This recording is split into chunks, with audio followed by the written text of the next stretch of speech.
মহকুমা হাসপাতালে চাঞ্চল্যকর ঘটনা। প্রসব যন্ত্রণা নিয়ে হাসপাতালে ভর্তি হওয়া ফুলবানু বিবিকে পরীক্ষা করে চিকিৎসকেরা জানান তিনি আদৌ গর্ভবতী নন।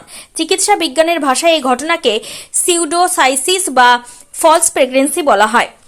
কেতুগ্রাম 1 নম্বর ব্লকের হাটমুড় গ্রামের বাসিন্দা ফুলবানু বিবি দীর্ঘদিন ধরে নিজেকে গর্ভবতী বলে মনে করছিলেন। পরিবারের অভিযোগ, স্থানীয় স্বাস্থ্যকর্মী ও চিকিৎসকেরাও তাকে গর্ভবতী হিসেবেই চিকিৎসা করেছেন। এমনকি মা ও শিশু সুরক্ষা কার্ড ইস্যু করা হয়েছিল এবং ওষুধ ইনজেকশনও দেওয়া হয়। শুক্রবার কাটোয়া মহকুমা হাসপাতালে স্ত্রীরোগ বিশেষজ্ঞ সুদীপ্ত চট্টোপাধ্যায় পরীক্ষা করে বিষয়টি ধরতে পারেন। পরে আলট্রাসোনোগ্রাফিতেও নিশ্চিত হয় ফুলবানু গর্ভধারণ করেননি।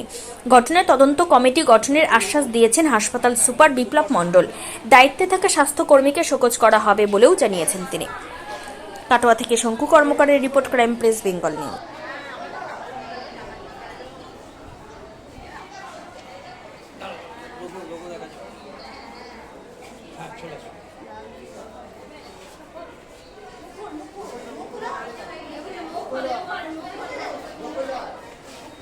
কিন্তু এইভাবে ভাঙানি করে বলতাম না, খারাপের দিকে এইটা আমি বুঝেছি।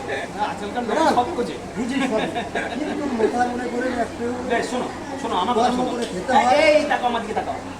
তোমাকে আজকে আমি কিচ্ছু লেখাবো না, তোমাকে আমি লেখাবো যে আগের আল্ট্রাসোনোগ্রাফি এবং আজকের আল্ট্রাসোনোগ্রাফি অনুযায়ী আমার মেয়ের গর্ভে কোনো বাচ্চা নেই। এইবারে আপনাদের অনেকটা ইয়ে আছে। আমি বলতে চাচ্ছি আশা দিদিকে ডাকি, এরা কিন্তু জিনিসটার সংশোধন এখান থেকে করে নেয়। হ্যাঁ, আপনার কাছ থেকে সেইটার জায়গা আমি অলরেডি ওদের ডিএমওর সঙ্গে কথা বলে নিয়েছি এবং ওদের এক মিনিট দেবদিদার সঙ্গে কথা বলে নিয়েছি। তুমি ভেবো না যে আমরা এগুলো হাত গুটিয়ে বসে আছি। দেখুন, আমি কিন্তু আশা দিদিকে এখান থেকে চাই যে হয়তো আমাকে একটা কাগজ দিয়েছে, আমাকে 10 মাস ওই মেয়েটা একটু ভয় ভয় করে আমাকে ছাড়া দিয়ে দিন নাকি কোথায় যে পাবো।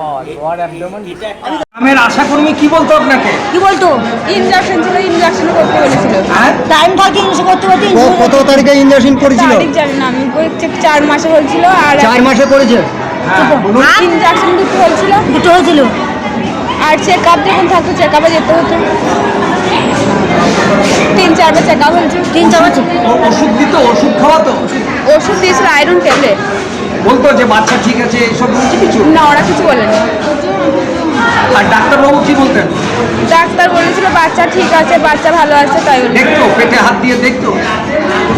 বলেছিল রিপোর্ট করলাম, তখন বললো যে পেটে বাচ্চা ভালো আছে, তাই বলেছিল। জন্ডিস হচ্ছে বাচ্চার জন্ডিস হয়েছে। এখন এই ডাক্তারবাবু কি বলে আজ কাটোয়া হাসপাতালে? বাচ্চা নেই। আশাকর্মী থেকে ডেকে দিল, গাড়ি ডেকে দিল কাটোয়া। আমি বললাম কাটোয়ায় দেখানো আছে, কাটোয়ায় চলে যাবে। হ্যাঁ, কাটোয়ায় চলে গেলাম। কাটোয়ায় ওনারা ডাক্তার দেখিয়ে বললো আপনার মেয়ের পেটে সন্তান নেই, ফটো করে ওর পেট বড়। ভর্তি করার পর তারপরে কোনো রকম আমার বাচ্চা নেই, আমি বাচ্চাটাকে যে আনন্দভাবে নিয়ে যাব করব, তাহলে আজ আশা দিদিরা আমাকে বিভ্রান্ত ফেলে আমি যে নাতি একটা পূর্ণি হবে, আমি একটা ভালোভাবে করব, আনন্দ করব, আর একটাই আমার মেয়ে, এইটাই সম্ভব, তাছাড়া কিছুই আমার নেই। ডাক্তার করেছে আর আশা দিদিরাই করলো, তাছাড়া আবার কী করলো, কে করবে? এখন কি চাইছে? এখন সমাধান যেটা আবার পরবর্তীতে কোনো মায়ের এরকম হোক, এরকম আমি চাই না। অভিযোগ করবেন? অভিযোগ করব, দুজনের উপরেই করব, দুজন আশাকর্মীদের উপরেও করব, ডাক্তারের উপরে করব। যে হয়তো আমার খরচা হয়ে গেছে, অনেক খরচা করেছে, যে হয়তো আমি একটা নাতিপুন্দি পেলে আমার খরচাটা মনে লাগতো না। বলুন, 10 মাস ধরে 10 মাস ধরে আমি কিন্তু এইভাবেই কেটে চলে আসলাম। আজ যদি 10 মাস পরে আবার যদি বলি না, আবার তোমরা গাছ বেঁচে আছে, ফল খাবে, সেটা তো না। কিন্তু আপনি তো ইনকাম করে নিয়েছেন। কতবার দেখিয়েছেন ডাক্তারবাবুকে? অনেকবার। না না, নার্সিংহোম, ওই ইয়াতে ওর চেম্বারে ওর চেম্বারে ও যে কাপ এসছে 300 টাকা ফি নিয়েছে, ওষুধ লেগেছে, সেগুলো তো মনে করেন। আর প্রত্যেকবারই বলেছে বাচ্চা আছে। বাচ্চা কি জন্ডিস নাকি বলেছে?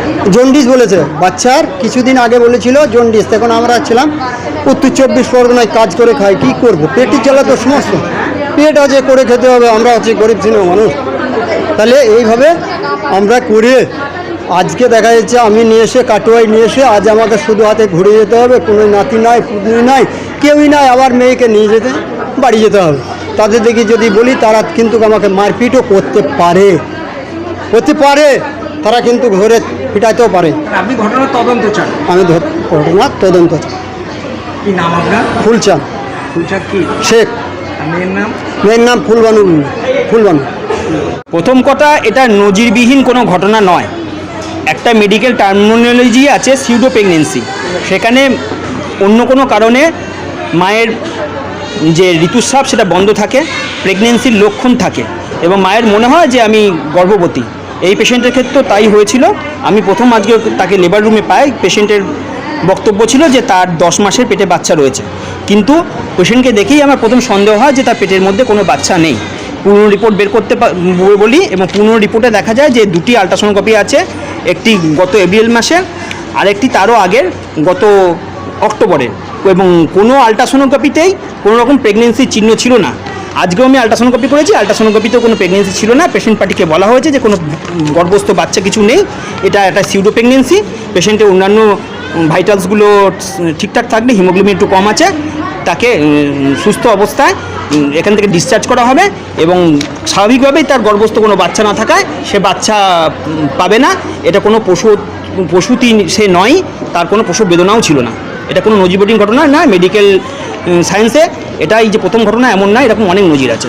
বিষয় হলো যে স্বাস্থ্যকর্মী কেতুগ্রাম 1 নম্বর ব্লকের তাকে কার্ড দিয়েছে, তিনি একটা উইকলি পজিটিভ গত আগস্টের ইউরিন টেস্ট পেয়েছিলেন। উইকলি পজিটিভ মানে প্রেগনেন্সি নয়, কিন্তু কোনো আল্ট্রাসোনোগ্রাফিতে প্রেগনেন্সি নেই। আজকে দিনে নিশ্চিত হয়ে গেল মায়ের গর্ভস্থ কোনো ভ্রূণ নেই, সুতরাং সে বাচ্চা না নিয়েই বাড়ি যাবে। কোনো আল্ট্রাসোনোগ্রাফি, 3টে আল্ট্রাসোনোগ্রাফি হয়েছে, কোনো আল্ট্রাসোনোগ্রাফিতে গর্ভস্থ কোনো ভ্রূণ পাওয়া যায়নি। তদন্ত অবশ্যই হবে। এটা তো সাব সেন্টারে বা এইচডব্লিউসি যেটা বলা হয় সেখানে 4বার চেক আপও হয়েছে। আমরা ডেফিনেটলি আপাতকালীন অবস্থা আমি যেটুকু দেখলাম যে কার্ডটা রেজিস্ট্রেশন হয়েছে 16 অক্টোবর 16 অক্টোবর, অথচ 14 তারিখে প্রেগনেন্সি নেগেটিভ রিপোর্ট আছে। তারপরে ইউএসজি রিপোর্টগুলো যেগুলো আছে সেগুলোতে কোনোটাতে ফিটাল কোনো স্যাক বা কিছুই ছিল না। তারপরে 4টে চেক আপ হয়ে গেছে, যেখানে ওখানকার লোকালয়ে যারা সিএইচও আছে, কমিউনিটি হেলথ অফিসার যারা আছে, এএনএম যারা আছে, তারা চেক আপ করেছে। সেখানে উইকস পরপর লিখে গেছেন, বাকিগুলো লিখেছেন। তো এতগুলো স্টেজে গেছে এবং পরে দেখছি যে পেশেন্ট বিভিন্ন পিএমএসএ ক্লিনিক এসব রেফার করাও আছে এবং প্রাইভেট একজন ডাক্তারকে দেখেছেন। ডাক্তারের প্রেসক্রিপশানটে আমি প্রেগনেন্সি লেখাটা দেখিনি, অথবা সেটা নিয়ে আমি বিশেষ কিছু বলতে পারবো না। কিন্তু গভর্নমেন্টে যেখানে এইচডব্লিউসি সুস্বাস্থ্য কেন্দ্র, সেখান থেকে ডেফিনেটলি একটা গ্যাপ হয়েছে, যে গ্যাপের পরে পেশেন্টকে উইদাউট ক্লিনিক্যাল এক্সামিনেশন ছাড়াই পেশেন্টকে উইকস লিখে দিয়ে গেছে, যার পেটের অ্যাবডোমেনে হার্ট সাউন্ড বা এগুলো কোনো কিছুই দেখা হয়নি। এটা নিয়ে একটা উচ্চ পর্যায়ে তদন্ত হবে এবং যারা কে প্রেগনেন্সির জন্য দায়িত্ব দেওয়া ছিল দেখার জন্য, তাদেরকে অ্যাজ পার অভিযোগ এনকোয়ারি বোর্ড বসবে, এনকোয়ারি বোর্ডের ডিসিশন অনুযায়ী সেভাবে তাদেরকে ব্যবস্থা নেওয়া হবে। এটা কেতুগ্রাম 1 নম্বর পরে মুরগ্রাম এইচডব্লিউসি দেখতে পাচ্ছি। মুরগ্রাম এইচডব্লিউসির ওখানে যারা হেলথ অ্যাসিস্ট্যান্ট ফিমেল আছে, সিএইচও আছে এবং যে আশাকর্মী আছে, তাদের সবাইকে ইনকোয়ারিতে রাখা হবে। ইনকোয়ারি কমিটি ফরমেশন আমরা স্বাস্থ্য দপ্তর, জেলা স্বাস্থ্য দপ্তরকে বলবো কনফার্মেশন করে দেয়। না, তার বাচ্চা থাকলে তো তাকে তো আল্ট্রাসোনোগ্রাফি করা হবে, তাকে তো আল্ট্রাসোনোগ্রাফিতেই তো বলতে হবে নেই, তাকে আবার বাচ্চা হওয়ার প্রশ্ন আসছে কোত্থেকে, বাচ্চার জন্ডিস হওয়ার প্রশ্ন আসছে কোত্থেকে? আপনি জানতেন যে ওর বাচ্চা নেই? অবশ্যই, আমি তো তাকে দেন না, প্রেসক্রিপশনই তো লেখা আছে ইউএসজি, এফপিপি, ইউএসজি, পেলভিক অর্গান, তার মানেই তো সেখানেই তো আসবে যে বাচ্চা আছে কি নেই, সেখানেই তো আসবে বাচ্চা আছে কি নেই। তারপরে একজন ডাক্তার হিসেবে আমি কোনো বলতে পারি সেটা সম্ভব? সুডোসায়াসিস, তারা একটা প্রেগনেন্সি প্রিটেন্ড করে যে আমার একটা বাচ্চা আছে বলে প্রেগনেন্সি প্রিটেন্ড করে, অ্যাবডোমেনটা ফুলিয়ে রাখে, বুঝলি তো, দম ফম বন্ধ করে তারা অ্যাবডোমেনটা ফুলে রাখে, তারা প্রিটেন্ড করে যে আমার একটা প্রেগনেন্সি আছে, তাকে বলে সুডোসায়াসিস। এরকম সুডোসায়াসিস পেশেন্ট আমি 4-5খানা পেয়েছিলাম, প্রত্যেকেই ওই একই জিনিস, নেই বাচ্চা নেই, তাকে ছবি করে বারবার বলা হয়েছে বাচ্চা নেই। আর ডাক্তারবাবু বিভ্রান্তি ফেলবে কী করে? ডাক্তারবাবু তো যখন ছবি করেছে, ডাক্তারবাবু তোমাকে কী বলেছিল? ডাক্তারবাবু বলেছিল বাচ্চা নেই, তারপরে ডাক্তারবাবু বিভ্রান্তিতে ফেলবে কী করে তোমাকে? কমিটি করুক, তা দেখুক ভালো করে, হ্যাঁ, যে ডাক্তারবাবু যা ছবি করেছিল তার সঙ্গে ডাক্তারবাবু মানে আছে কি না, তাই তো হয়ে যাবে। ইউএসজি করা হয়েছিল, তাতে ইউএসজি থেকে বাচ্চা আছে তার। না নেগেটিভ দেখা যায়। তাহলে তাহলে আমি তাকে ইউএসজি করে বাচ্চা নেই, তাকে আমি কি করে বলবো যে বাচ্চা আছে তোমার? যে বাচ্চাই নেই তাকে তার আবার জন্ডিস, সেটা সম্ভব? সেটা কি সম্ভব?